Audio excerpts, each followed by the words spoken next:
For all of human history, light has been instrumental to the development of new technology. It's not just about having light to see, for example, to find sources of food. It's that those sources of food wouldn't exist without the presence of sunlight and photosynthesis. How would humanity have invented the concept of time if not by the light of the sun, moon, and stars? How would we have navigated and explored new places? Even the Industrial Revolution was powered by coal, which is compressed biomatter originating from plants that grew a long time ago because of, you guessed it, the presence of light. Now we have renewables like solar panels to power our modern electrical lives.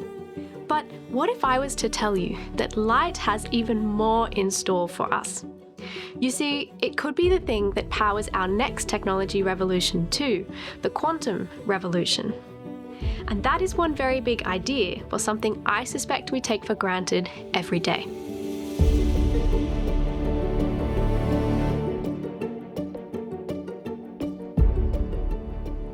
Light is powerful, versatile, and fascinating. But what actually is it? Your teacher at school probably told you that light is a wave. And since different wavelengths or colours of light travel through a prism at different speeds, you get a rainbow out the other side. In the early 1900s, physicists such as Einstein discovered that light is made up of little balls of energy called photons. This means that every single thing you see around you is a result of these little photons hitting your eye. Think about a fantastic romantic sunset. Most people like to think about the beautiful colours, the pinks, oranges, fading to blue. I like to think about not just what I'm seeing, but how I'm seeing it. Because what's more romantic than being bombarded with an army of tiny photons while you share a moment with someone you love? Whether light is a wave or a particle depends on how you look at it. But regardless of how you look at it, we are using it for some amazing applications every day. Lasers have revolutionized entire industries, from medicine to manufacturing, entertainment, and beyond. Telescopes pointed at outer space help us answer questions like, what are the stars made of? And just as telescopes have opened a window to outer space, so microscopes have opened a window to the world of the cell and the microorganism, all using, you guessed it, light. But I want to take you even further, down to the nanoscale, 1,000 times as small as a cell. To help you picture how small this is, think about a blueberry. Now, a blueberry is halfway in size between the world and an atom. As the blueberry is to the world, so the atom is to the blueberry. And when things get small, they get weird. Photons, like many atoms or subatomic particles, have different properties which lend themselves to being able to store information. For photons, this includes the wavelength or colour of light, its polarization, the way it spins, and even the time of its arrival. What's amazing is you can use any of these properties like the pages of a notebook on which to read and write information. Photons are also good at travelling. If you can see me right now on the screen of your device, then you are experiencing the fact that photons can travel in free space. The problem is, if you want to send quantum information written on a photon, you need to be able to create and detect one single photon. That's one single energy ball of light. In the lab at UNSW, we are working on both the creation and detection of these single photons. We produce our photons using silicon, the same stuff your computer is made of, and adding into it a fancy element called erbium. We use a laser to deliver a short burst of energy to the erbium atom, and in return, we get nice, precisely controlled photons.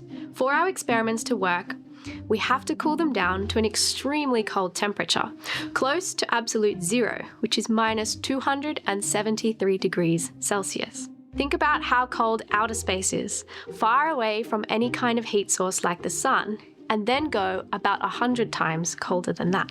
We also make detectors in-house that we can use to detect these single photons. Our detectors are based on a tiny little nanowire, which alerts us via an electrical signal every time we detect a photon. What we're building is a system that allows us to achieve full control over our photons, which will then unlock their potential for use in a variety of applications.